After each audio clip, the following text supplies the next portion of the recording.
Hey guys, welcome to RS with Girl Bride to our bridal course day 1. So yes, ये class का पहला दिन है तो मैं आज आपको काफ़ी सारे अलग अलग स्टाइल के शेडिंग के बारे में नॉलेज देने वाली हूँ कि आप कैसे अलग अलग स्टाइल में शेडिंग कर सकते हो. So before we start the video, अगर अभी तक आपने मेरे चैनल को सब्सक्राइब नहीं किया है तो do subscribe right now and also press that bell icon. So जब भी मैं न्यू अपलोड्स डालूँ, न्यू डेज डालूँ, you will get the notification. So हम स्टार्ट करते हैं शेडिंग से. बेसिकली सबसे पहले इम्पॉर्टेंट है, अलग अलग स्टाइल के शेडिंग्स होती हैं. तो हम अलग अलग स्टाइल के जितने भी टाइप के मुझे पता है शेडिंग में आपको वो सब सिखाऊंगी. सो नंबर 1 से स्टार्ट करते हैं. सबसे पहले आती है शेडिंग, मैं इसको नॉर्मल शेडिंग बुलाऊंगी, लाइक दिस. सो यहाँ पर आपको क्या करना होता है, आपको प्रेशर एकदम कम रखना होता है और स्पीड में काम करना होता है. So this is number 1 shading. ये नंबर 1 शेडिंग है फॉर मी. अब इसको यूज़ कहाँ करते हैं, तो ऑफकोर्स जब हम बड़े पेटल्स बनाते हैं, जब इस तरीके के हम पेटल्स बनाते हैं, ओके.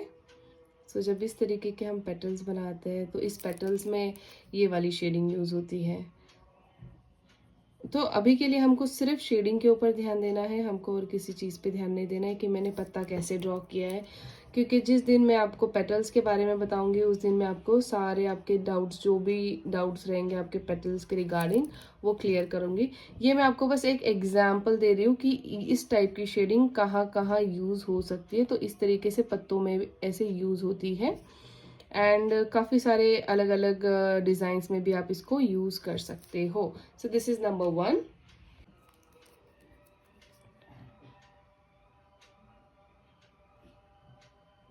ओके. सो नेक्स्ट बात करते हैं अब इसका प्रैक्टिस कैसे करें. तो काफ़ी लोगों को ये प्रॉब्लम होगी, ma'am we don't know exactly how to practise this kind of shading. So इसके लिए मैं आपको एक एक्सरसाइज दूंगी, आपने ऐसा बनाना है. तो इसमें इम्पॉर्टेंट क्या है, वैसे ये फिल्ड शेप के लिए इस टाइप की शेडिंग होती है, राइट. तो हमको हमारा कई बार शेप के बाहर जाने के चांसेस है, कम ज़्यादा होने के चांसेस है. तो आपको ऐसा एक शेप बनाना है. अब इसमें आपको क्या प्रैक्टिस करनी है, देखो, बड़ा शेडिंग फिर छोटा शेडिंग, मतलब आपको हाथ नहीं उठाना है, आपको कंटिन्यूअसली ये शेडिंग करनी है. तो इससे क्या होगा, आपको पता चलेगा कि कहाँ पे मुझे बड़े स्ट्रोक्स लेने हैं, कहाँ पर मुझे छोटे स्ट्रोक्स लेने हैं. तो this is the best way to practise this shading. So मैं एंड में इसको नाम मेंशन करूंगी आपको कि कैसे शेडिंग किस पे आपको देनी चाहिए. अब नंबर 2 के लिए मुझे यहाँ पर बनाना है फ्लावर. तो मैं एक बहुत जल्दी से एक फ्लावर बना देती हूँ, क्योंकि जो सेकेंड नंबर की शेडिंग है वो मोस्टली मैं फ्लावर्स में यूज़ करती हूँ, ठीक है. सो मैं यहाँ पे बहुत जल्दी शेडिंग कर लेती हूँ. So here I am making a flower very quickly to show you the second style of shading जो है मेरा, मैं आपको एक्सप्लेन कर सकती हूँ, ठीक है. ये हमने फ्लावर बना दिया. Okay, no one will get confuse कि अब ये फ्लावर कैसे बनाया है, because on the flower also we will have a different session. Flower के ऊपर भी हमारा एक अलग टॉपिक होगा. तो अभी के लिए आप इसी पे ध्यान दो कि हमने शेडिंग कैसे करनी है इसके अंदर. तो कभी भी हम जब फ्लावर्स के अंदर शेडिंग करते हैं तो पहली बात तो वो पत्तों के जो शेप ऑफ द पेटल होता है उसके हिसाब से होने चाहिए, ठीक है. उसके डायरेक्शन के हिसाब से होनी चाहिए. कुछ कर्व, कुछ बीच में स्ट्रेट, अगेन कुछ कर्व.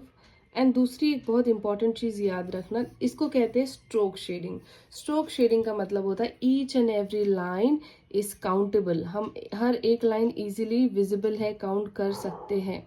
और यहाँ पर एक बहुत इंपॉर्टेंट चीज है जो आपको याद रखनी है कि जो स्ट्रोक शेडिंग है वो कम से कम 80% जो पेटल का जो एरिया है 80% आपका कवर होना चाहिए, ठीक है. 80% एरिया आपका शेडिंग से यहाँ पर कवर होना चाहिए. So I am going with the direction of petals, ठीक है.